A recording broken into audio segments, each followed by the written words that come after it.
beleza? Lembrando vocês aí, quem puder ajudar o podcast e futuramente, se tudo der certo, o canal, nós temos o Apoia-se /Caverna do Morcego e também temos o PicPay. Eu vou deixar os dois links aí embaixo, os dois, né? Eu vou deixar tudo certinho aí para vocês acessarem. Também não esquece de seguir a gente no @morcego_ Marcos _, tanto no Insta quanto no Twitter.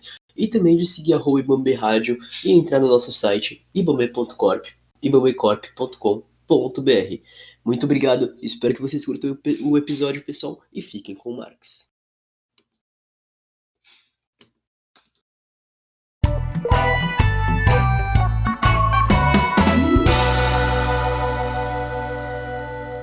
Salve, salve, camaradas, tudo bem? Hoje estamos aqui para mais um episódio na Caverna do Morcego com o seu podcaster da Praxis, Marx Morcego. E hoje nós temos um convidado muito mais que especial. Pode se apresentar, professor. Fala aí, quem tá falando é o Diego. Lá no Twitter o pessoal me conhece como Diego de TBT. E meu arroba lá é Retinta Preta. Agora acho que o pessoal, quem me segue no Twitter vai reconhecer pelo nome. Mas é isso, sou daqui do Rio, professor de História, uma dessas pessoas que gostam muito de ficar falando pra caramba por aí. E tamo aí hoje pra trocar uma ideia aí. Cara, primeiramente falar que é uma honra ter você aqui, um baita de um professor de História que tem... entra no Twitter dele lá, vê as threads que ele faz, porque é só assunto pesado, assunto importante. Inclusive hoje a gente tá aqui para falar de um assunto que o professor chegou em mim e falou: isso daqui é uma coisa que não é falada com o tanto que deveria ser falada. E a gente veio aqui falar sobre a revolta da Chibata. E o que foi a revolta da Chibata, professor? Então, a revolta da Chibata é um acontecimento na história do Brasil, mais especificamente ocorreu aqui no Rio de Janeiro, em 1910, que é quando grande parte dos marinheiros, né, e essa grande parte era negra, resolve se revoltar contra os castigos e o maltratamento que era dado aos marinheiros do Brasil na época, que aquilo ali era um grande resquício do pensamento escravocrata brasileiro. E era algo que vinha ocorrendo já há um bom tempo dentro da Marinha.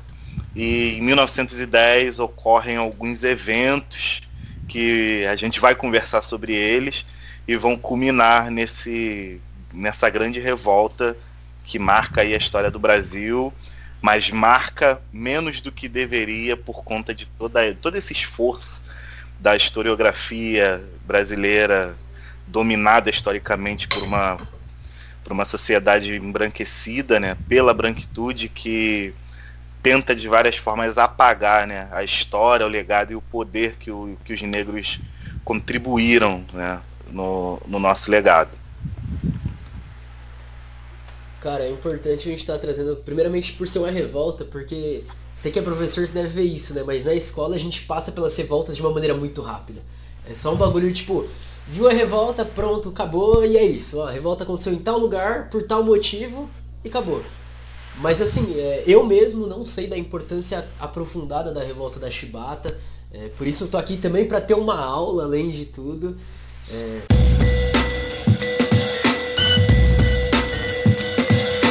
Qual foi a importância dela? O que ela trouxe assim, de mudança? Qual é o impacto dela na sociedade que deveria ser estudado, né? Antes da gente falar, né, exatamente dos impactos da revolta, porque acontece muita coisa após a revolta da Chibata, é importante a gente voltar, né, a gente entender um pouco o que estava acontecendo e como chegamos a esse ponto e como a gente teve uma figura como João Cândido na Marinha que vai liderar essa revolta, né? Porque é importante demais a gente pensar que, por exemplo, o Brasil pós-Guerra do Paraguai, depois da Guerra do Paraguai, as Forças Armadas brasileiras elas ficam num estado caótico. Não só em questão de dívidas, mas de perda de pessoas por conta do número elevadíssimo de mortes. Inclusive as condições de trabalho pioraram muito por conta de uma escassez de recursos. E é isso, fica num estado muito deplorável as Forças Armadas brasileiras. E quando isso ocorre pós-Guerra do Paraguai, e é importante a gente lembrar que a Guerra do Paraguai é um dos acontecimentos mais determinantes para o fim do Brasil Império, né, para a gente entrar na República. Inclusive a Guerra do Paraguai ela também vai ter participação até para fortalecer o pensamento abolicionista, mas a Guerra do Paraguai ela causa esse impacto. E depois da Guerra do Paraguai, as Forças Armadas elas começam, principalmente a Marinha, elas começam a recrutar muito mais pessoas negras, porque era muito mais tranquilo você ir na porta da casa de um jovem negro e tirar ele de lá à força, entendeu? Praticamente à força. E muitas vezes à força mesmo. Mas era muito mais fácil. Pode falar, você ia falar alguma coisa? Não mudou muita coisa, né? Não mudou muita coisa.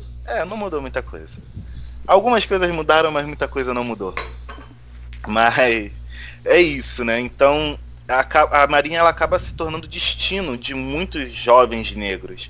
E com isso, a gente vai ter dentro da Marinha um autoritarismo que é fruto do pensamento escravocrata. Então a gente vai ter os negros marinheiros sendo tratados como negros escravizados. Então a gente tinha ali uma má condição de trabalho assim, imensa, os salários eram baixos demais, existiam não só a remuneração, mas as condições de trabalho eram muito insalubres, existia uma grande onda de marinheiros que tinham problemas de saúde por causa dos locais onde eles ficavam, né, acampados, onde eles acabavam morando, porque, por exemplo, o João Cândido, que é a grande figura da revolta da Chibata, ele é lá do sul do Brasil e ele vem para o Rio de Janeiro. Ele é gaúcho.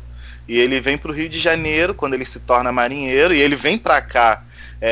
Ele vivia assim, em terras, né, de um homem branco junto com a sua família, então ele já trabalhava desde criança e a biografia dele acaba assim, até nos diz que ele era um adolescente de personalidade muito forte, e aí com isso ele teve alguns contratempos lá onde ele habitava junto à família, e a família resolve mandá-lo para a Marinha. Tipo, vai pra Marinha, porque aqui não vai dar certo, vai dar ruim pra tu, vai pra lá. Era uma questão até normal, né?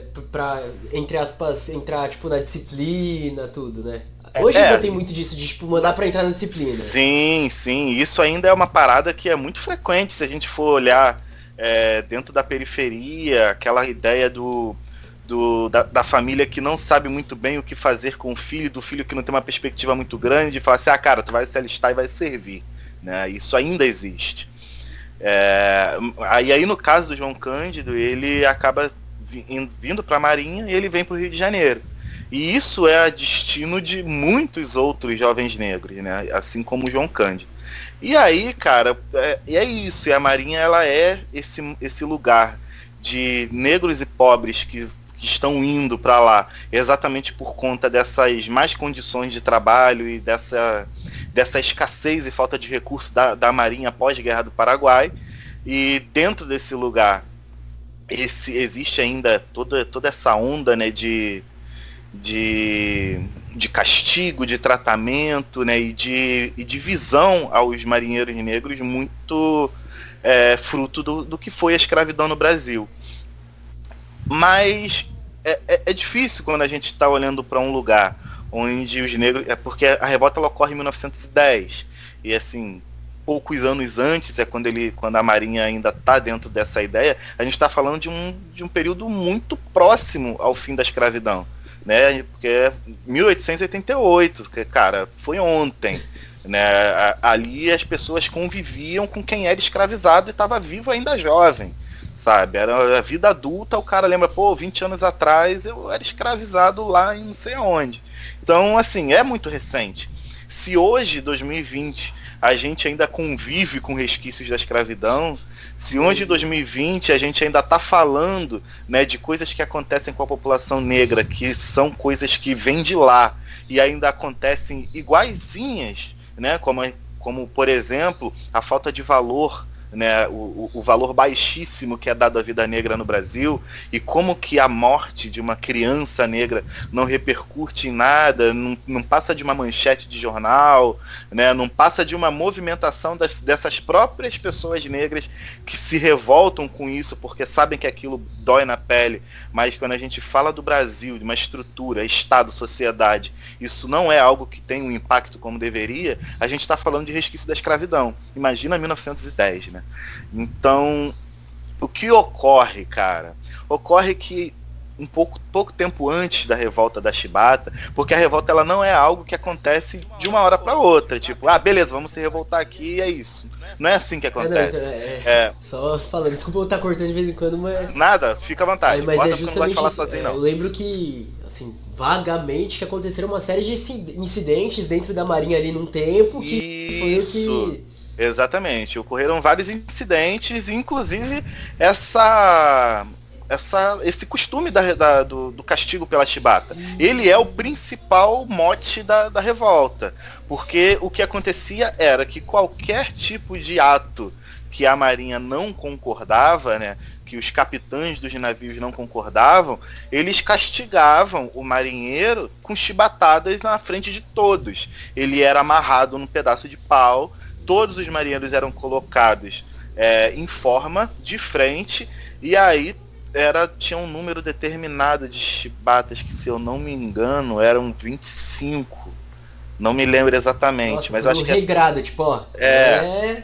Caraca. Eu acho que eram 25 chibatadas, que era o padrão. E ele era feito, né, de forma pública, para todos os marinheiros verem. Eles eram colocados em forma no navio, né? Então todo mundo tinha que estar ali. E às vezes eram por coisas bobas. Por exemplo, se um marinheiro levasse cigarro para dentro do navio, ele era castigado com chibatada. Se ele levasse uma garrafa de cachaça, ele era castigado pela chibata. E aí, cara, é sempre bom a gente lembrar que a chibata não é um simples chicote, né, cara? É uma corda com um pedaço de metal pontudo na ponta, que quando ele bate nas costas ele finca e puxa. Então a parada, tipo, é uma coisa maluca, monstruosamente violenta. Caracas, eu não sabia que a chibata tinha essa pontinha de metal, tudo. Era assim, e aí você pensa 25 chibatadas numa pessoa desse naipe, sabe? Era assim que funcionava a coisa. E aí, cara, vendo isso, e como isso praticamente só acontecia com marinheiros negros, isso foi gerando o sentimento de, cara, porra, a gente tem que se articular, sabe? A gente precisa se articular para acabar com essa parada. Então você já tem, durante um tempo já, algumas pessoas que vão se movimentando internamente entre os marinheiros, pensando em como eles poderiam acabar com aquilo. E aí duas figuras que são as que se destacam. Uma é o João Cândido, outra é um homem chamado, ele tinha um apelido de Mão Negra. E o Mão Negra, ele é assim, pelo menos as biografias, né, os relatos históricos, colocam Mão Negra como um líder intelectual ali, né, da revolta da chibata. Ele era o cara que escrevia, sabe? Ele era o cara que tinha essa articulação intelectual, enquanto o João Cândido, ele era aquela figura de liderança. Era o cara de respeito, até porque, como o João Cândido ele foi enviado para a Marinha através de um homem que era respeitado, ele tinha alguns acessos, algumas pessoas que o ouviam, então ele tinha esse prestígio que os outros não tinham. Mas ao mesmo tempo que ele tinha esse prestígio, ele não era um cara conformado. Então ele acaba sendo essa figura aí de liderança, né, na revolta. Mas isso vai acontecendo de uma forma muito tímida no início. Até que o Brasil resolve comprar o encouraçado, um navio de tecnologia de ponta. E aí isso é engraçado da gente lembrar, porque o Brasil, ele, depois da Guerra do Paraguai, ele nem é considerado uma força armada respeitável no mundo. E aí, cara, o Brasil entra a gente tem uma crise, né, financeira muito grande pós-guerra do Paraguai, essa dívida enorme que inclusive é coisa que contribui para o Dom Pedro II cair. E aí a gente entra na Primeira República e o Brasil ele vai acumulando dívidas, mas ao mesmo tempo começam a surgir algumas medidas para fazer com que o Brasil consiga se equilibrar economicamente. E isso acontece, em algum momento acontece. E aí, quando isso acontece, a Marinha, as Forças Armadas e o governo decide comprar um encouraçado chamado Minas Gerais, que é feito na Inglaterra. E não só esse encouraçado, mas alguns outros navios armados e tal que vão colocar o Brasil de nada para a terceira maior força naval do mundo. Só que existe tem uma coisa que é muito estranha da gente pensar nisso, porque é um investimento astronômico. O Brasil se torna uma força naval respeitável no mundo inteiro, só que não tem nenhuma guerra iminente, sabe? Não se sabe. Assim, não se sabe exatamente para que isso é feito. E aí é até um spoiler lá na frente, cara, o Minas Gerais ele vai ser algumas décadas depois desmontado, sabe? Sem nunca ter feito parte de uma. Acho que isso é parte do Brasil, né?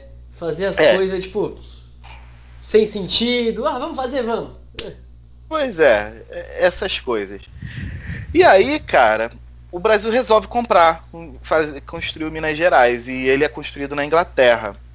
E antes da gente, assim, entrar de vez na revolta da Chibata, é bom a gente lembrar que o Brasil está vivendo ali na Primeira República um período de revoltas, cara. A gente tem a revolta armada no Rio de Janeiro, a gente teve a revolta da vacina, sabe? A gente tem a revolta federalista que aconteceu lá no Sul. Tipo, a gente tá vivendo um período de revoltas no Brasil, então isso é uma parada que tá norteando a sociedade, sabe? Esse sentimento de revolta. E aí a revolta da Chibata, ela ocorre, cara, muito, além de tudo isso que a gente já falou, muito porque os marinheiros, eles vão pra Inglaterra, João Cândido também vai, para acompanhar a construção do Minas Gerais, e quando eles chegam lá, eles veem que os marinheiros ingleses são tratados que nem gente. Entendeu?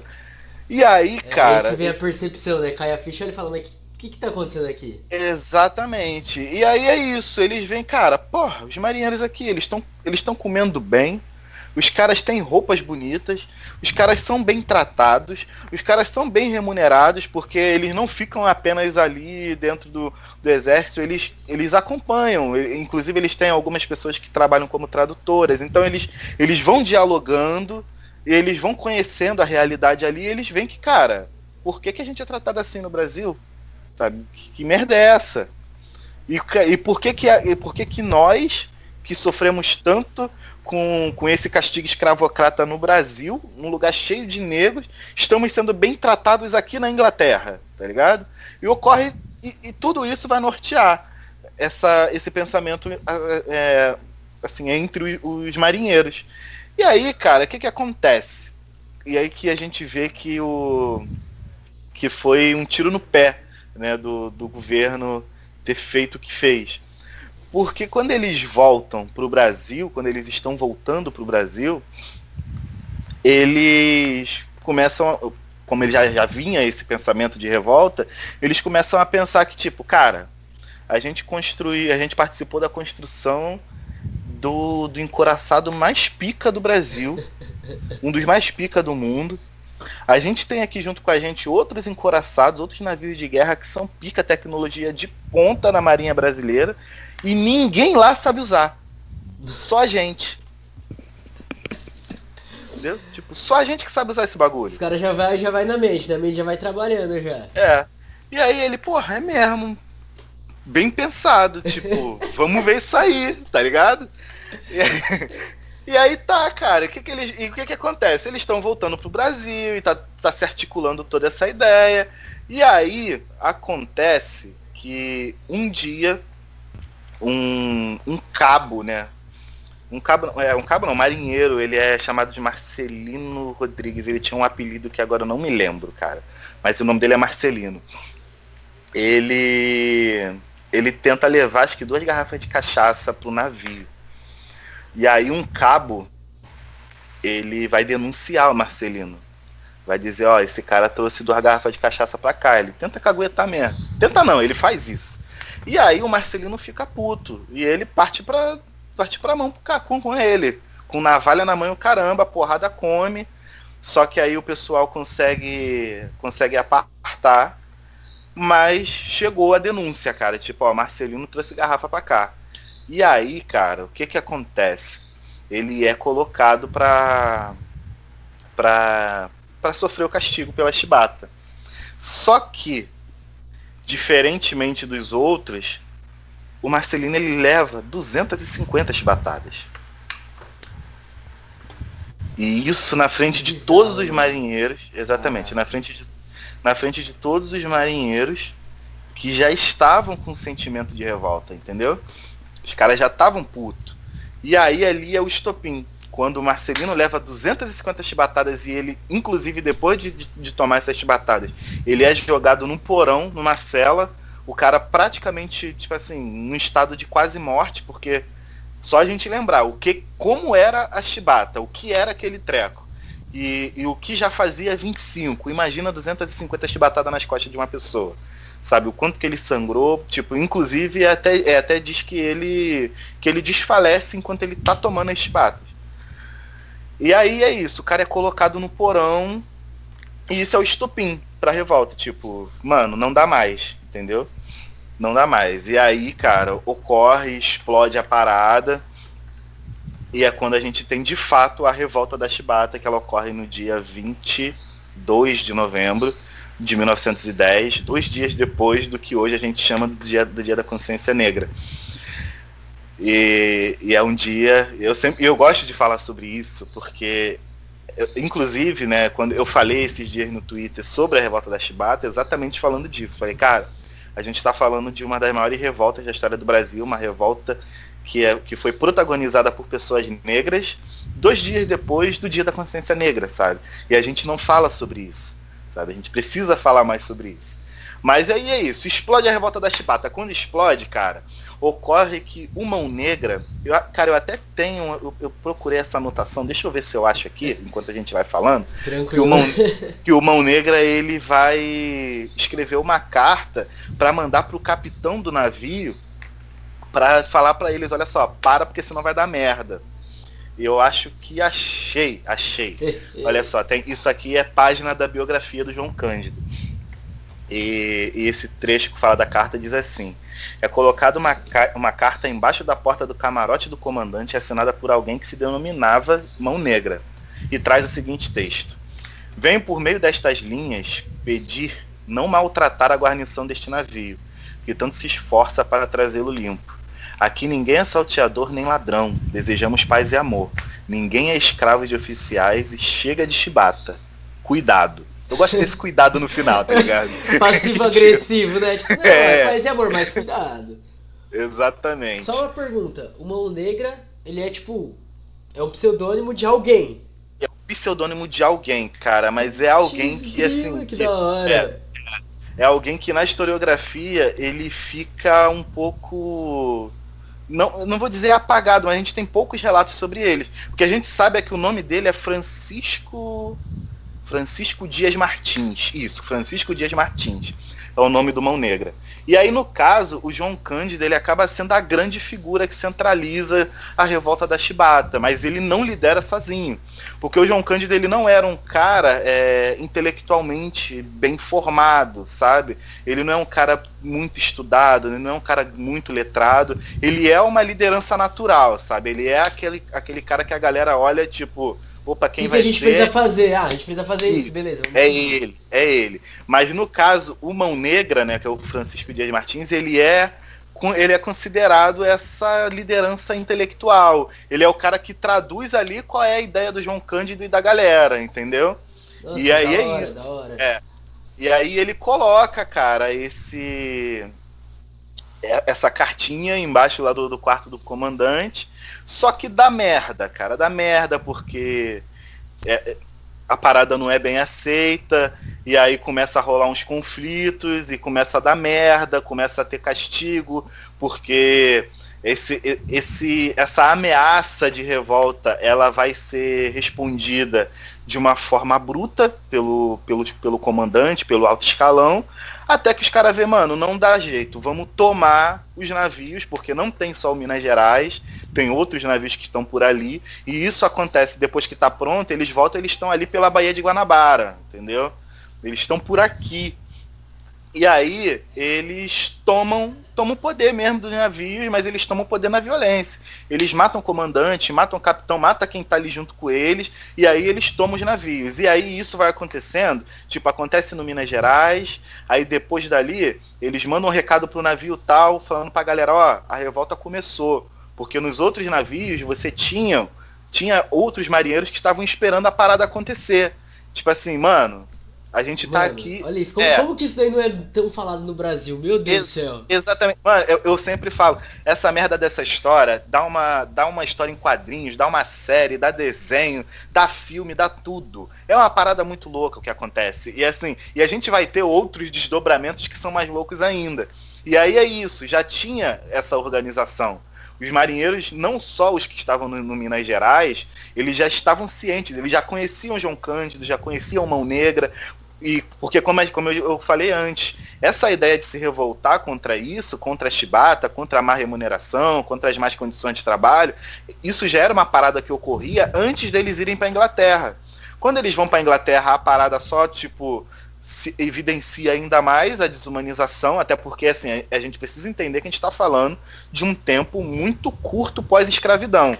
A ideia da gente hoje, 2020, olhar para trás e entender que o que acontece com a população negra é desumano, é antidemocrático, que não dá nem para a gente chamar de democracia um país que trata negros como o Brasil trata, isso é um pensamento fruto de anos de reflexões, de trabalho, de estudo, de organização, de movimentos que conscientizaram a população negra no decorrer da história do Brasil. Mas, cara, 1910 é muito pouco tempo.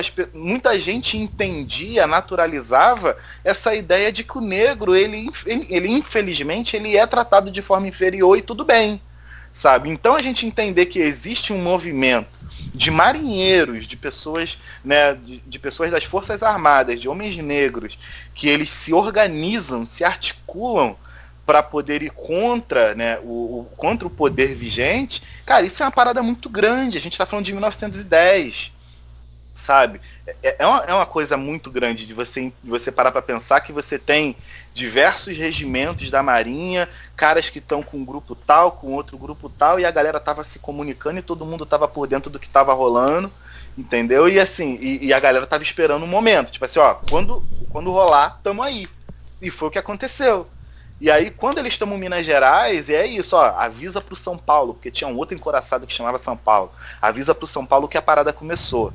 E aí é isso, vão lá pro São Paulo, ó, começou. E no outro navio, os caras, começou? Pum, matou o comandante aqui também, e vambora, tomamos o navio é nosso. Vamos ter outros que eles não vão matar, mas vão prender os comandantes e vão tentar usar esse cara como força de diálogo com o Estado. Ó, vocês querem que a gente entregue? Então beleza, acaba com a chibata. Sabe? E pode falar, mas se quiser falar, fica à vontade. Porque eu não gosto de falar sozinho, não. Não, eu tô assim, porque assim, isso daí nunca ouvi falar. E olha que isso daí é escola particular, isso daí é escola pública, fiz cursinho. Nunca ouvi falar com essa profundidade. Então eu só tô abismado assim com. Por que não é falado? Porque, meu. Exatamente, exatamente. E aí, cara, o que ocorre nesse meio tempo? Enquanto eles vão. Cada vez mais navios vão sendo comandados pelos revoltosos, a gente vai ter vários homens da Marinha, né, vários homens importantes que vão ser presos. Tem alguns caras que são os líderes religiosos que têm algum respeito, falam assim, ó, esse aqui não mata não. E aí nisso, eles vão enviando às vezes, tipo assim, ó, pega esse cara e leva esse cara lá pro Minas Gerais, pro João Cândido desenrolar. E aí é isso, e a parada vai se articulando uma dessa puta forma. Estratégia, né? Os caras se organizaram, fizeram o bagulho. A parada foi organizada. Tanto é que aí, quando chega. E é importante a gente lembrar que nessa época o Rio de Janeiro era a capital do Brasil. Então o governo federal, o presidente do Brasil, ele estava aqui no Rio de Janeiro. né? E aí, quando chega a notícia para eles, os caras pensam, caralho, o que a gente vai fazer? Por que eles ficam nesse medo de não saber o que fazer? Simplesmente porque o Minas Gerais e os outros grandes encouraçados, eles literalmente apontam os canhões para o Rio de Janeiro. E eles falam, se não acabar com a chibata, a gente vai atirar. A gente vai atirar na capital. Que doideira. É isso. A gente vai atirar na capital do Brasil.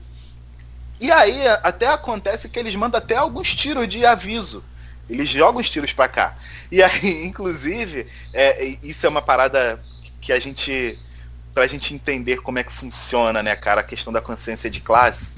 Porque quando isso ocorre, quando os canhões são apontados pro Rio de Janeiro, a elite que mora no centro, que mora no litoral, ela literalmente corre pro subúrbio. Ela sai, entendeu? Ela foge. A elite, ela pega os trens e mete o pé. Tipo, caraca, tá dando merda, vou sair daqui. Eu já sei o que eles querem, deixa eu sair daqui, né? E aí o que acontece? E o que você acha que ocorreu com a população do subúrbio? Ela vem. Ela vem pra cá. Caracas. É isso. A elite, ela foge e o subúrbio, ele vem pra poder... Ele chega no litoral e, tipo assim, cara... Inclusive há relatos até de piqueniques, cara, de pessoas que vieram do subúrbio, de sentar no litoral e tá ali, cara, tô aqui pra poder assistir o que vocês estão fazendo. Mano, tá ligado? Tô muito arrepiado. É isso, cara. E aí tem isso, ocorre toda essa treta e começa uma onda de diálogos entre governo e os marinheiros. E aí eles querem negociar, tipo, cara, eu sei que vocês estão com fulano de tal, traz fulano pra cá, manda ele vivo. E aí fala, não, beleza, vocês querem ele vivo? Tá, eu quero o fim da chibata. Mas só que a gente não quer só o fim da chibata, a gente quer que vocês deem melhores condições de trabalho, eu quero que a nossa remuneração seja maior, eu quero que a gente tenha respeito, a gente quer o fim disso, a gente quer o fim daquilo. E aí, inclusive, eles fazem até uma carta, sabe? Com uma lista de reivindicações pro governo. E o governo fica meio sem saber o que... Meio não, eles ficam sem saber o que fazer, exatamente pelo fato de que a grande potência militar do Brasil estava na mão dos caras. O governo se ferrou. Isso, exatamente. Exatamente. E assim, eles não tinham como revidar. Porque era aquilo, foi como eu falei, o Brasil ele salta de nada para a terceira potência militar naval do mundo, por conta desse investimento que até hoje a gente não sabe muito bem para que foi feito. Mas foi feito. E tá na mão dos caras, como eles acompanharam todo o processo de construção e eles foram treinados para poder manusear os navios, eram eles que sabiam mexer naquilo. Então, tipo, tá na mão dos caras. E se eles quiserem bombardear o centro do Rio de Janeiro e destruir o bagulho todo, eles vão. Então é isso, eles ficaram sem saber o que fazer. E aí, se eu me lembro bem, 2 dias depois dessa onda, e nessa onda, como eu falei, eles chegam até a dar alguns tirinhos, né, pro Rio de Janeiro. Cara, 2 dias depois, o governo cede. Tipo, beleza, cara.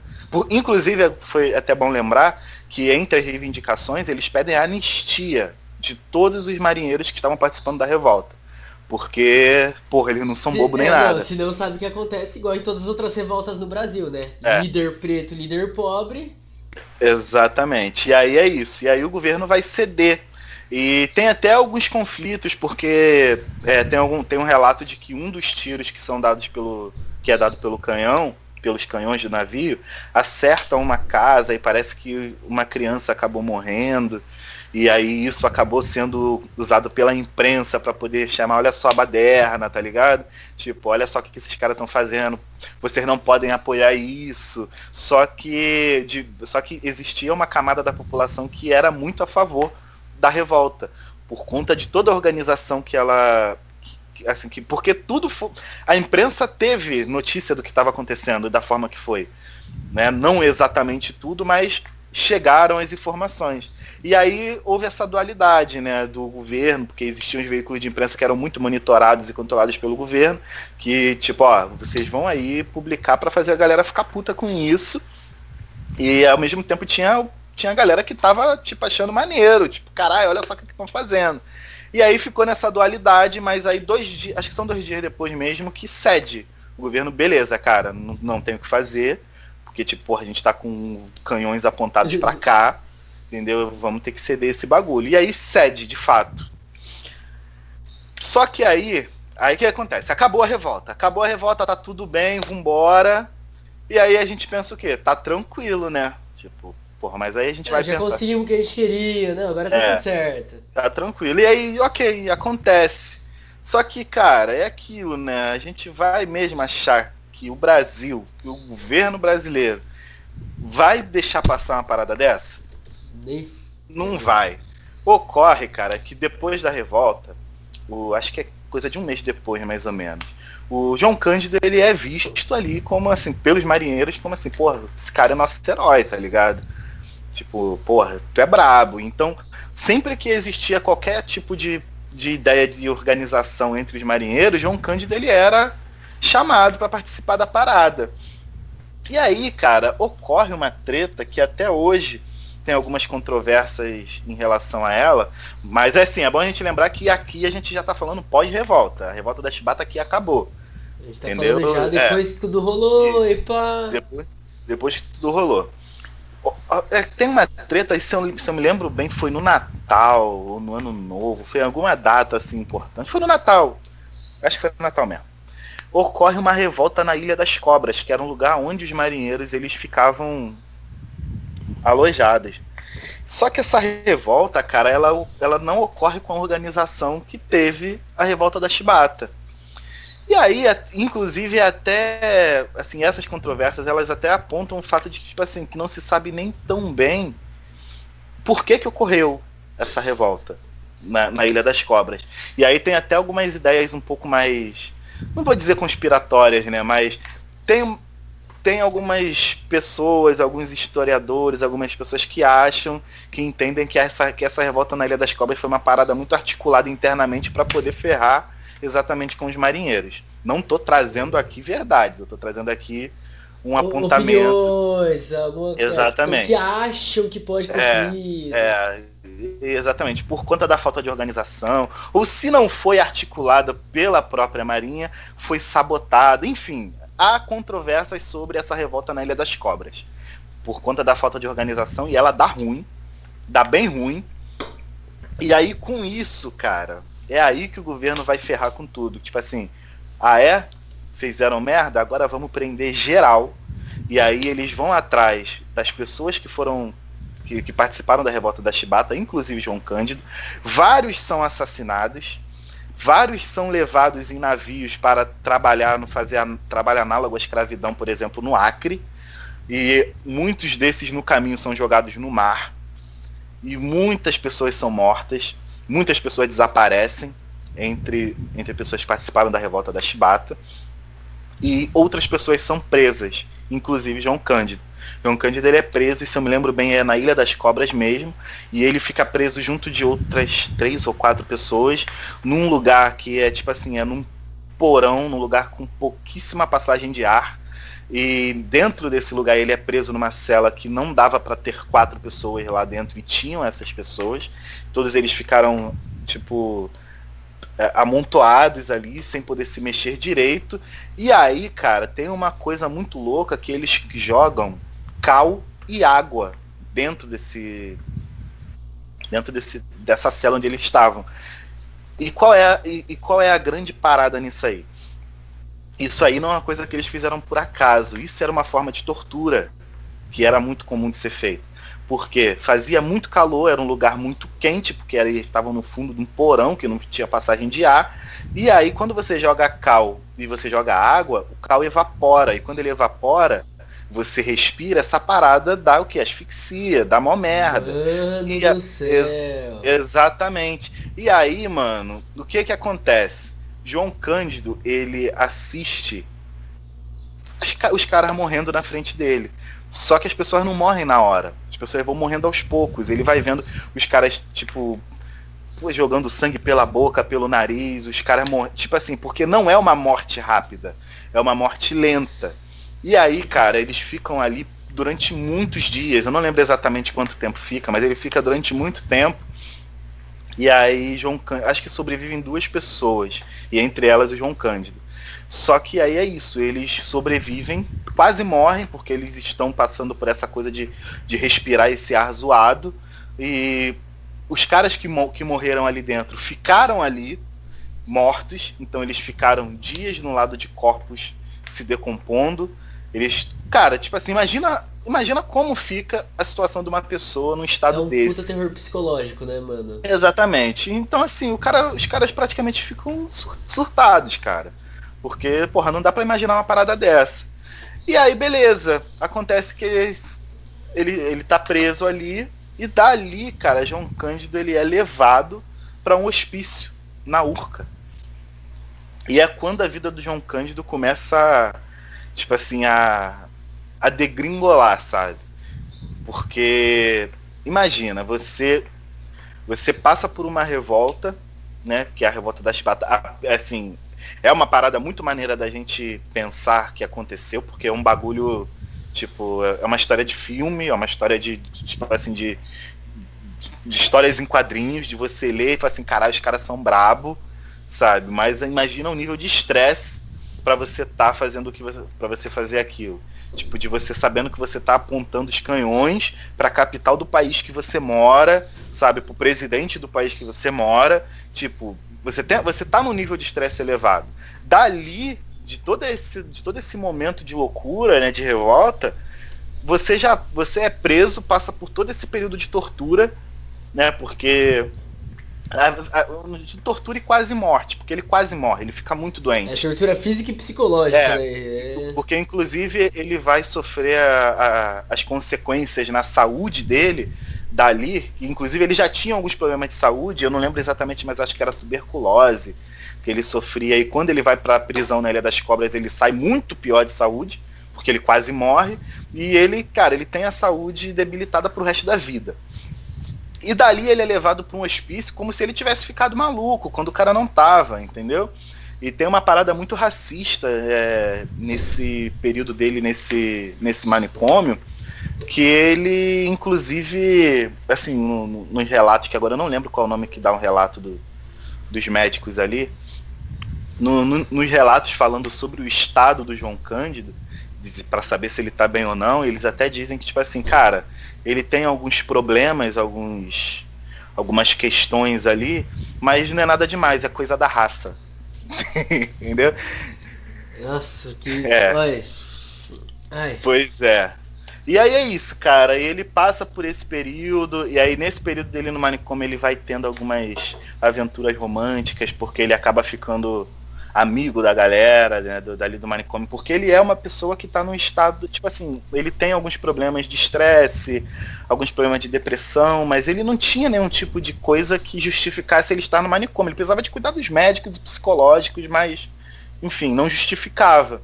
Então a galera começou a deixar ele sair, vai dar um rolê na rua, então ele saía, diz muito na biografia dele que ele andava muito pela Rua da Passagem, em Botafogo, e ali ele conheceu algumas pessoas, ele teve uma esposa e tal, e aí quando ele conheceu essa esposa, teve um momento que ele consegue ser liberado do manicômio, e é quando ele vai tentar retomar a vida dele, cara. E é aí que, tipo, a gente vê como que o Brasil é escroto, tá ligado?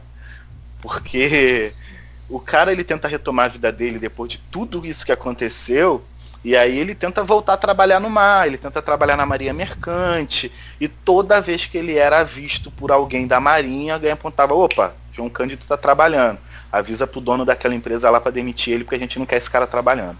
E aí era isso, o cara arrumava um emprego, um marinheiro descobria, alguém do alto escalão descobria, falava para demitir, entendeu? E o cara não conseguia trabalho, o cara, tipo assim, ele não tava mais na marinha, sabe, ele não era mais um marinheiro, ele não era mais inclusive um apelido que ele tinha, que até hoje assim é muito utilizado para quem tenta resgatar a história dele, é que ele era chamado pelos marinheiros na revolta de Almirante Negro, e a marinha odiava isso, sabe? E inclusive vai ter até uma história de uma música do Aldir Blanc com o João Bosco, que é o Mestre Sala dos Mares, que é um samba clássico do Brasil, que é sobre João Cândido, que vai passar, quando essa música é feita no período da ditadura, o Aldir Blanc ele vai passar por vários momentos que essa música vai ser censurada. Então, assim, tem vários momentos de censura e toda vez que essa música ele fazia, a música passava pela censura, a censura não aprovava e ele ia tentando, tipo assim, beleza, o que eu vou fazer aqui? Aí ele começa a inserir algumas paradas meio nada a ver pra ver se passava. Aí ele bota sereia, baleia, polacas, sabe? Ele fala de umas coisas assim, bota umas paradas muito nada a ver pra ver se passa pela censura. E aí no final ele tem que tirar o almirante negro e botar o navegante negro na música. E aí, tempos depois, um dos censores da ditadura diz para ele que o grande problema da música não era falar sobre o acontecimento em si. O problema da música que passou pela censura na ditadura militar era exatamente que essa música era uma grande exaltação ao negro, e a galera não aceitava aquilo. Entendeu? Mas é isso. Mano, que doideira, que história, assim, que... Porque, isso daí, além de ser uma memória que a gente tem que resgatar, é também uma questão de, como eu posso dizer, de inspiração, né? Sim, porque a gente cara, vê, pô, em exatamente. 1910 os caras fez um bagulho desse. O que a gente pode fazer hoje? Porque, como você falou, a questão de crianças mortas, hoje, essa semana a gente teve no shopping de Salvador, o moleque sendo arrastado por policiais, a gente teve o caso do professor lá que tinha uma mulher que estava em trabalho escravo, tudo isso, a gente ainda, né, essa questão de resgatar isso para usar a nosso favor, para usar para as nossas ações, é muito louco. É verdade, é exatamente isso, porque assim, no decorrer da vida do João Cândido pós-revolta, a gente vai ter muitas controvérsias, muitas mesmo. Tem uma parada muito louca que ocorre na vida dele, que aí, depois que ele passa por esse processo de ser perseguido e não conseguir trabalhar, porque a galera tava ali no encalço dele porque queria ver ele na merda, ele resolve, cara, se mudar para a Baixada Fluminense, ele vai morar em São João de Meriti, para poder sair mesmo dos holofotes. Ele não quer mais ser visto, porque esse lance dele ser lembrado pela revolta da Chibata não estava sendo bom para ele, porque as consequências, tipo, foram negativas uma atrás da outra. E aí, cara, ele vai ter problemas, assim, muito sérios, que é inclusive uma coisa boa da gente falar, porque quando a gente fala de personagens históricos no Brasil, a gente não pode colocar ninguém num pedestal, né, de tipo, esse cara é pica, é um herói, é um semideus, ao mesmo tempo que a gente não pode colocar essa pessoa, tipo assim, esse cara aqui, ele é literalmente um merda, e por isso a gente não vai fazer nenhuma análise responsável e simplesmente vou dizer que esse cara é um vilão da história, sabe? Não é assim que se faz história. E no caso do João Cândido, ele tem controvérsias muito sérias na vida dele, principalmente quando a gente vai falar da vida familiar. Ele começa a trabalhar como pescador e ele fica muito ali pela Praça 15. Inclusive tem uma estátua do João Cândido na Praça 15, é uma estátua maltratadíssima, escondida, que quase não se vê. E se você andar ali pelo centro da cidade, tu vai ver uma porrada de estátua de escravocrata, né, de homem do império. Sempre assim, né? Mas a do João Cândido, ela fica escondidinha e maltratada por ali na Praça 15. Mas tem uma estátua dele ali, exatamente porque ali na Praça 15 era um lugar onde ele trabalhou como pescador pelo resto da vida, praticamente. E aí, cara, como ele morava em São João de Meriti e ele ia todos os dias pra Praça 15, ele ficava muito tempo fora de casa. Hoje em dia, pra você ir de São João pra Praça 15, é rápido. Tu tem condução pra cacete. Mas, né, tipo, século XX, vamos lá. Né? Então era um outro período. Então ele ficava muito tempo fora de casa e ele tinha problemas conjugais bem sérios, e a esposa dele acreditava que ele traía ela, sabe? O que eu não duvido muito que acontecia. Mas aí, cara, ocorre que numa dessas grandes tretas que ele teve com a mulher dele, inclusive dessas tretas ele vai chegar assim a ter conflito com os próprios filhos. Acontece que a mulher dele, cara, num momento assim de estresse fora do comum, ela, e por conta de todas essas brigas e problemas que eles têm, ela não se suicida, mas ela ateia fogo no próprio corpo, sabe? Caracas, mano. Ela joga fogo no próprio corpo e aí ela vai parar no hospital, né, num estado de merda. E até isso é até relatado, né, nos livros, que o João Cândido, ele, assim, quando ele visita a esposa no hospital e tem uma imagem dele meio que ajoelhado do lado dela e vendo ela naquele estado. E ela morre. E aí a morte da mulher dele, cara, ela vai fazer com que ele tenha um problema muito grande de relacionamento com a filha mais velha. E aí quando essa filha mais velha ela vai arrumar um relacionamento, tenta sair de casa, eles têm muitos conflitos, a filha dele faz a mesma coisa que a mãe, cara. A filha dele também ateia fogo no próprio corpo. E aí ela vai parar no hospital. E aí diz que existe também uma imagem igualzinha, praticamente, assim, do João Cândido ajoelhado no corpo da filha. E ela também morre. Da mesma forma que a mãe, tá ligado? E assim, e isso mostra que, cara, ele tinha muitos problemas, sabe? Porque não dá pra gente inocentar e dizer que ele não tem responsabilidade com isso. São fatos, cara, bizarros que ocorreram, sabe? Mas isso vai mostrando como que, ao mesmo tempo, né, que a gente tem que colocar isso na biografia dele, falar que isso aconteceu, ao mesmo tempo a gente precisa entender o quão afetado esse cara tava. Ele não tinha a mínima condição de formar uma família, sabe?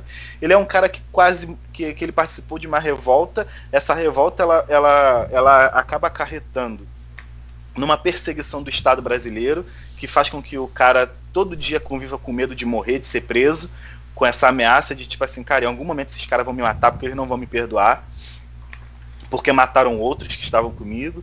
E aí o cara é preso, ele passa por uma tortura, ele quase morre, ele vê outros caras morrendo na frente dele, ele é jogado no manicômio, ele é tratado como louco, sabe? Tipo assim, cara, é muita coisa na vida de um cara que depois ele não consegue ter um trabalho. Ele não consegue ter um trabalho até que ele começa a trabalhar como pescador para ter um sustento, e ele vai tendo dificuldades financeiras durante muito tempo na vida dele. E, cara, um cara desse não tem condição de formar uma família, tá ligado? Não tem. Isso, assim, é lógico que ele seria um problema pra mulher, que ele seria um problema pra filha. Mas é isso. A gente não tinha outra coisa pra esperar que ele pudesse fazer. Ele simplesmente era um cara que ele se viu ao relento, sabe? Tipo, cara, tô na merda, o Brasil me abandonou. E aí ele acha que, cara, beleza, eu vou viver por mim mesmo. Entendeu? E a gente tá falando, cara, século XX, né? A gente tá falando de décadas depois do fim da escravidão. Se hoje, 2020, a gente ainda tem discussões sobre a importância do tratamento psicológico, de você fazer terapia, cara, a gente tá falando de uma época onde as pessoas nem consideravam isso um trabalho relevante, sabe? As pessoas desdenhavam, diziam que isso nem era trabalho, que isso era coisa de charlatão. Até porque assim, isso ocorre mais ou menos lá para a década de 40, 50, né, esse período pós-revolta da Chibata, como a vida do João Cândido vai correr. Mas é isso, ele é um cara que tem essas nuances negativas, isso é uma parada muito negativa. E eu acredito de verdade que as desconfianças da esposa dele eram reais, entendeu? Mas é isso, ele tem essas nuances, mas isso tudo também é fruto de um cara que tá afetado por uma porrada de coisa que aconteceu na história, e um cara que foi maltratado pelo Brasil, né, durante todo esse período. Ocorre até, cara, que lá no Rio Grande do Sul, alguns anos depois, quando o Brizola ele era governador lá não lembro agora se ele era governador no Rio Grande do Sul, se ele era prefeito de Porto Alegre, mas o Brizola ele estava sendo governante lá no Rio Grande do Sul, que vai existir uma movimentação para dar uma pensão, né, para dar uma indenização ao João Cândido por tudo que ele sofreu e dar para ele a cidadania gaúcha. Tipo assim, cara, tu é um cidadão gaúcho, vamos te dar aqui uma indenização. E, cara, o Brizola queria fazer isso e ele é pressionado por políticos e militares a não fazer. E não se faz. Sabe? Não se faz. Tanto é que a anistia do João Cândido, de verdade, ele vai ganhar uma anistia póstuma que foi proposta pela Marina Silva no governo Lula. Isso só acontece no governo Lula, tá ligado? Pois é, então E é isso, cara. É isso. A gente tá falando de um personagem que é importantíssimo na história do Brasil. E eu gosto muito de falar sobre João Cândido, porque a gente tá falando de 1910, a gente tá falando do Brasil República, sabe? A gente não tá falando de quilombos, a gente não tá falando de Brasil Colônia, a gente não tá falando de escravidão, sabe? A gente não tá falando do Brasil Império, a gente tá falando do Brasil República 1910. Cara, isso foi ontem. Se a gente for falar de tempo histórico, isso foi ontem. E em 1910, homens negros estavam sofrendo castigo por chibata pelas Forças Armadas brasileiras. E até hoje, a Marinha Brasileira não dá créditos, não fala de João Cândido, não coloca João Cândido como um personagem importante da história da Marinha do Brasil. Entendeu? E é importante a gente falar sobre isso, porque isso é um retrato, cara, do Brasil, sabe? É um retrato do Brasil. A gente está falando de um cara que ele é um herói da história do Brasil. Ele é um cara que se colocou de frente numa luta. Ele, cara, onde mais a gente vai parar para pensar? Vamos procurar na nossa história. Onde mais a gente vai ver homens que não são homens do poder apontando canhões para a capital do país e ameaçando e ganhando essa briga, sabe? Isso é uma história, cara, tipo, isso deveria estar nas primeiras páginas do livro de história, sabe? Dos livros didáticos, isso deveria estar nos primeiros episódios de seriados de televisão, quando vão falar da história do Brasil. Isso deveria ser filme, cara. Isso deveria ser histórias em quadrinhos para crianças, sabe? João Cândido é um personagem que não deveria ser relembrado por um tweet meu no dia 22 de novembro, entendeu? Tipo, não só você, mas as pessoas que me seguem nas redes sociais, muitas delas e comentaram ali dizendo que, caraca, eu não sabia desse bagulho, sabe? Tipo, porra, isso aconteceu mesmo? Tipo, caraca, eu já tinha ouvido falar que houve a revolta da chibata, mas aí foi quando nas aulas de história teve uma aula que falaram que, tipo, teve a revolta da Sabinada, a gente teve a revolta da Farroupilha, a gente teve a revolta dos malês, a gente teve a revolta da vacina, a gente teve a revolta armada, a gente teve a revolta da chibata e passou, sabe? Tipo, e não se falar sobre isso. Cara, é um dos grandes acontecimentos da história do Brasil, sabe? E a gente tá falando de Brasil República. Eu sempre gosto de lembrar, a gente tá falando de 1910, não faz muito tempo, sabe? A gente tem aí, a gente tem pessoas que tem aí lembranças claras dos desdobramentos desse acontecimento. E é um grande momento, é um grande acontecimento para a gente entender como são apagadas as pessoas negras do Brasil, sabe? Que a luta de pessoas negras no Brasil, ela é uma luta que ela não é apenas uma luta de conscientizar as pessoas de quem elas são, mas é uma luta também de organização e de ação, que essa luta ela é apagada pela nossa história. E é por isso que eu acho muito importante falar de João Cândido. Ele é um dos meus personagens favoritos da história do Brasil, sabe? Tanto é que se você for lá no meu fixado lá no Twitter, tem uma imagem lá apontando que ali é onde estão organizados meus textos ali do Twitter. Eu tenho de um lado T'Challa e do outro João Cândido, sabe?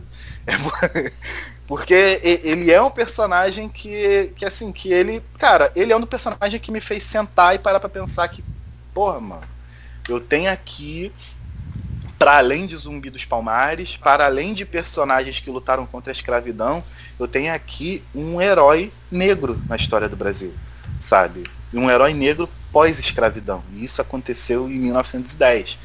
Sabe? Eu preciso pensar sobre esse cara. E inclusive, esse personagem ele é controverso. Eu vou te falar uma parada sobre o João Cândido, que, porra, eu fico até triste de ter que falar sobre isso, mas a gente tem que falar. O João Cândido, ele se aliou ao Partido Integralista do Brasil, tá ligado? Não, depois desses últimos anos assim, a gente nem impacta mais, né? Você já falou, né? Mas aí isso acontece porque, lembra quando eu disse que na revolta da chibata, isso não é uma forma de passar pano, não, é simplesmente uma questão da gente entender de fato que na revolta da chibata a gente tem duas lideranças, que é o João Cândido e o Mão Negra, e quem passa por essa liderança intelectual é o Mão Negra e não o João Cândido. É isso, o João Cândido ele é um homem prático, sabe? Ele é um cara prático, ele não é ele não era um cara muito entendido, ele não era um cara que era muito pensador sobre as questões que rodeavam a sociedade. Ele era um cara que ele queria ver, porque ele, inclusive, ele era um cara que ele era apaixonado pela Marinha. Diz que quando o Minas Gerais foi desmontado, né, tem relatos de que o João Cândido ele pega um barquinho e ele vai até o Minas Gerais e tem uma, tipo assim, uma imagem famosa na memória coletiva do Brasil, de que o João Cândido ele dá um beijo no Minas Gerais, tipo, como se fosse uma despedida, o grande momento da vida dele, tá ligado? Então, assim, ele era um cara que ele tinha um carinho pela Marinha, ele não era um cara que tinha ódio pela Marinha, pelo contrário.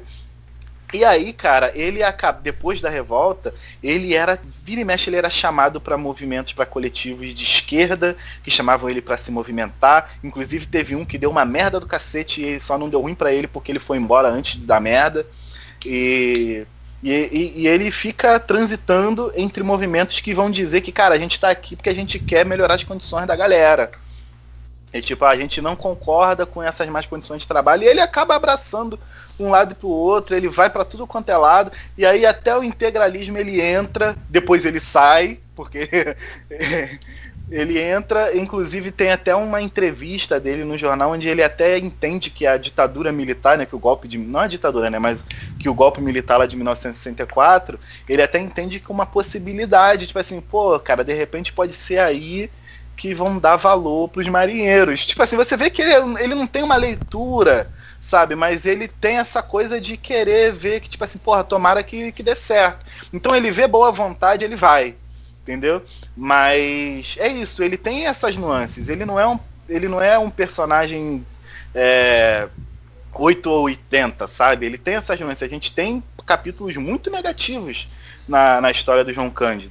Por exemplo, a gente tem esse relato que eu falei antes sobre a filha dele ter morrido da forma que foi, por conta do quão problemático era se relacionar com ele, né, ser família com ele, e aí a filha acaba morrendo de uma forma, da mesma forma que a mãe.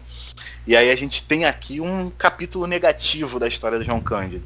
E aí no enterro da filha do João Cândido, vários marinheiros vão até o enterro, e aí na biografia dele também diz que os marinheiros chegam até ele e falam para ele, cara, descansa, porque a gente tá aqui na marinha, nós somos marinheiros, e eu quero dizer para você que, cara, a gente tá recebendo um salário melhor e a gente nunca mais sofreu castigo pela chibata. Tipo, valeu aí, brigadão, tá ligado? Você cumpriu o que você tinha que fazer, mano, fica na paz. Então é isso, sabe? A gente vai ter essas nuances. Ao mesmo tempo que a gente tem um personagem que ele tem capítulos muito negativos, aquilo pelo qual o João Cândido, o que o João Cândido se tornou, quem ele é para a memória histórica do Brasil, tá lá, cara. Tá lá, entendeu? É que é muito louco, eu acho que é muito uma coisa do humanismo dentro do sistema que a gente vive, né? No fim, ninguém consegue ser puramente, tipo, aquele cara, porque chega uma hora que vai desembocar em alguma coisa que fica insustentável. E foi o que aconteceu, ele sacrificou toda a humanidade dele, acabou querendo ou não, perdendo tudo que ele tinha né, ele... É foda. Ele é o herói de um fato histórico brasileiro e a vida dele é uma merda, entendeu? O que é muito comum. Pois é, e é isso que acontece. E aí, cara, ele vai viver, assim, o resto da vida dele em São João do Meriti, aqui pertinho da minha casa, não moro muito longe de São João de Meriti. Inclusive, eu tenho até o endereço, né, da casa dele, eu tô há um tempão com vontade de ir lá. Caraca, porque eu sei que da hora. Eu sei que o Candinho, que é o último filho dele vivo, ainda mora por lá. E eu tenho vontade de ir lá para tentar conversar, sabe? De ouvir alguma coisa. Conhecer a casa do João Cândido. E é isso, ele vive ali, aí chega um momento que ele consegue uma indenizaçãozinha legal por parte do Estado, porque uma galera vai se articular por ele, e aí ele consegue montar uma casinha bonita para ele viver tranquilo, e aí ele vive ali o resto da vida dele. Mas é isso, ele vive o resto da vida dele morando na Baixada Fluminense, sabe, totalmente fora dos holofotes. Pessoas foram nascendo, nos anos seguintes e nem sabia quem ele era, sabe? Um cara que foi maltratado pelo Estado, foi perseguido, não deixava o cara nem trabalhar, sabe? O cara morreu como um qualquer e ele é um dos grandes heróis da história do Brasil, sabe? É muito significativo pensar na vida do João Cândido dessa forma. Tipo, se a gente for pegar aí outros personagens, por exemplo, se a gente for pegar um Duque de Caxias, né? Que é o herói militar brasileiro, que foi um grande articulador da Guerra do Paraguai, ou a gente for pegar o Conde Dan, que é o cara que substitui lá o Duque de Caxias na Guerra do Paraguai, e vai ser o grande comandante daquela última batalha na Guerra do Paraguai, onde o Brasil mata um monte de criança. Esses caras, eles não só têm uma porrada de estátua pelo Brasil, como eles viveram no conforto pro resto da vida, sabe? Conforto e riqueza, sabe? E aí, quando a gente tem uma revolta que é popular, uma revolta de homens negros e homens pobres, revolta essa que faz com que a elite fuja pro subúrbio, o subúrbio venha pro litoral, a gente vê que a consequência que o Brasil coloca para essa pessoa é deixar esse cara no esquecimento, tá ligado? Isso é muito significativo pra gente pensar o que é ser negro no Brasil. Porque se um cara que faz o que faz vive no esquecimento, como é que a gente vai ter a audácia, né, que as pessoas têm, a audácia de dizer que os negros no Brasil não se articulam, que os negros no Brasil não se movimentam, que os negros no Brasil não se revoltam, que tipo, que porra, todo dia morre negro no Brasil, e aí as pessoas não protestam contra isso, as pessoas não lutam, lá nos Estados Unidos a galera tá lutando, sabe? Esse discurso de que é muito fácil, é simplesmente uma questão da população negra sair pra rua e se movimentar, como se não houvesse uma represália pesada, histórica, estabelecida desde que o Brasil se tornou Brasil, sabe? E ainda assim, é uma grande mentira dizer que a população negra no Brasil não se movimenta, não protesta, não se revolta, não se articula, sabe? Se a gente for pensar, por exemplo, na década de 30, a gente tem uma frente negra brasileira, e a gente está falando na década de 30 num período onde autoritarismo no Brasil era quase sinônimo de Brasil, sabe?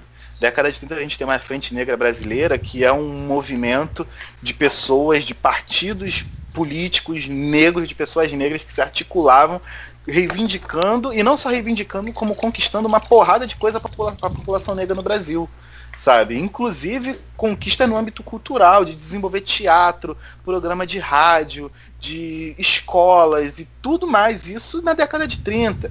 E a gente vai ter depois, lá em plena ditadura militar, o estabelecimento do movimento negro unificado.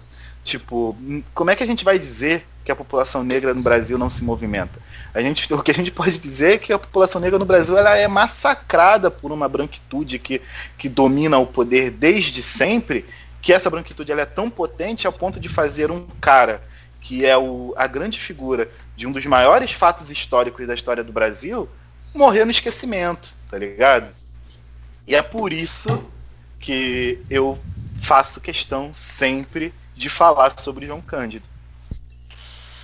Mano, primeiramente agradecer por essa história compartilhada, que é uma história que, como você disse, como eu sou a prova viva de que é apagada, porque, né, tô em pleno ano de estudo, e, meu, o bagulho é que quando a gente postar esse episódio aqui, a gente vai marcar todo mundo que a gente conhece, que faz quadrinho, que faz arte, que edita coisa, e vai falar, meu, a gente tem que começar a montar coisa e projetar isso, porque o pessoal gosta de fazer arte, o pessoal gosta de colocar expoentes e tudo, e se a gente conseguir começar a divulgar, trazendo aí você, porra, apresentando isso daí, e falar, pessoal, meu, vamos começar a montar arte e tudo, daqui a pouco a arte tá postando status da pessoa, a pessoa, nossa, mas o que esse cara fez? Pô, ó, isso daqui. E aí a gente começa a espalhar isso daí, meu. Agora eu fiquei, porque é uma história que, meu, eu falei no meio, falei pra você, tô arrepiado. Tá sendo... E a gente não falou de tudo, né, cara? A gente deu uma passada pela... Fica o convite, se quiser qualquer outro dia a gente falar mais e se aprofundar nisso, porque, meu, é importante a gente tá divulgando, falando o que acontece com os nossos, que a gente já fez, que a gente já produziu, porque isso mostra a potência que a gente tem, mostra o que a gente pode fazer, porque, querendo ou não, ano que vem vai ser um ano que vai ter muito mais luta. Esse ano já foi um ano pesado demais pra gente. E a gente precisa ter onde se fortalecer, né? Precisa ter onde pegar essa inspiração e mostrar que a gente consegue, porra. Vamos. É isso.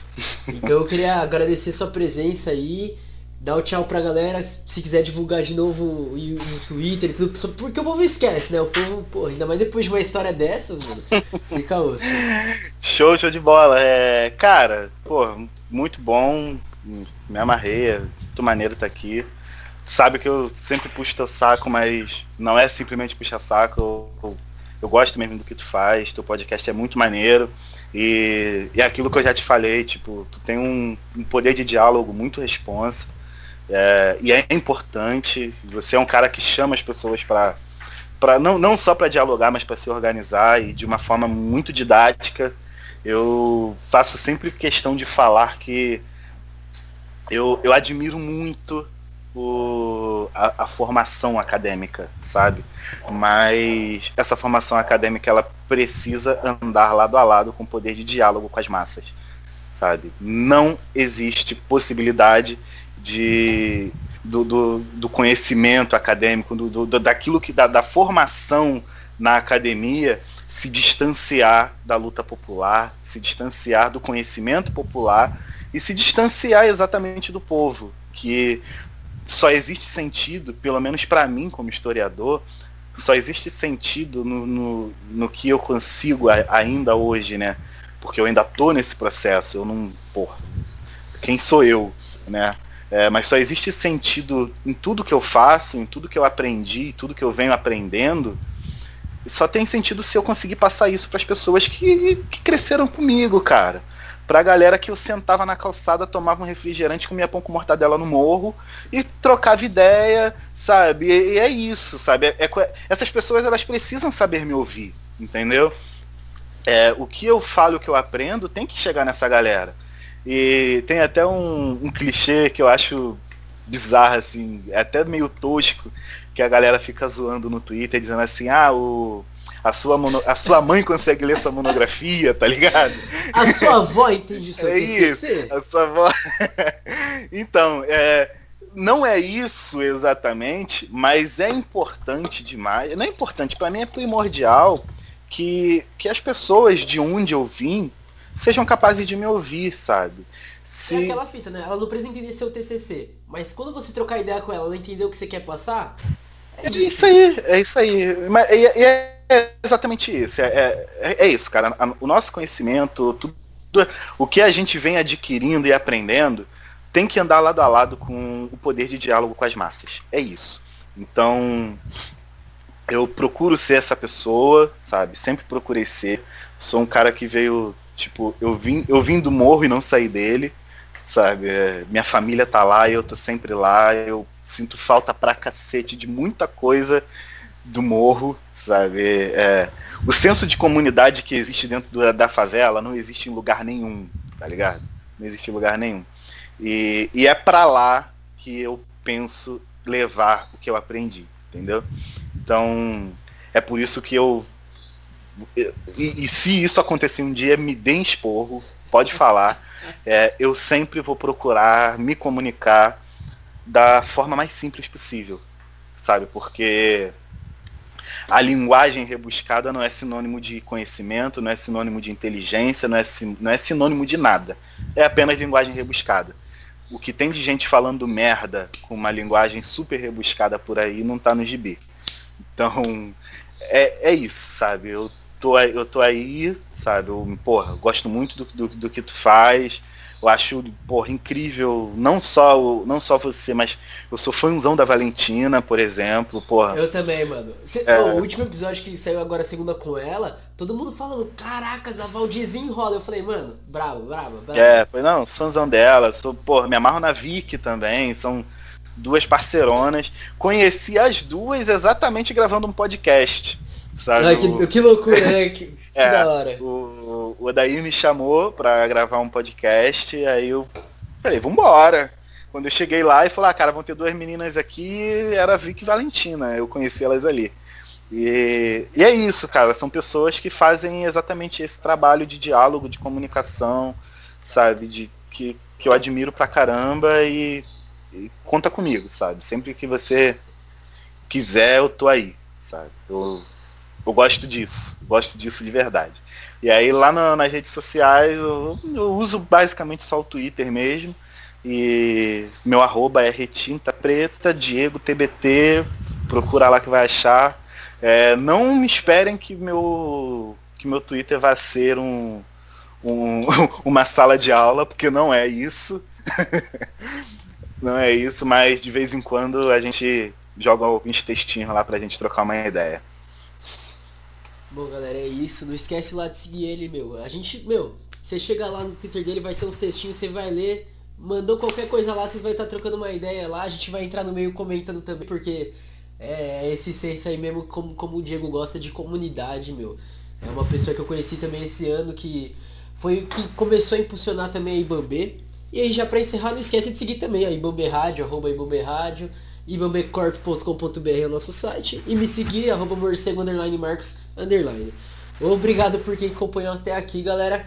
Logo, logo a gente se encontra. Beijo, beijo, beijo.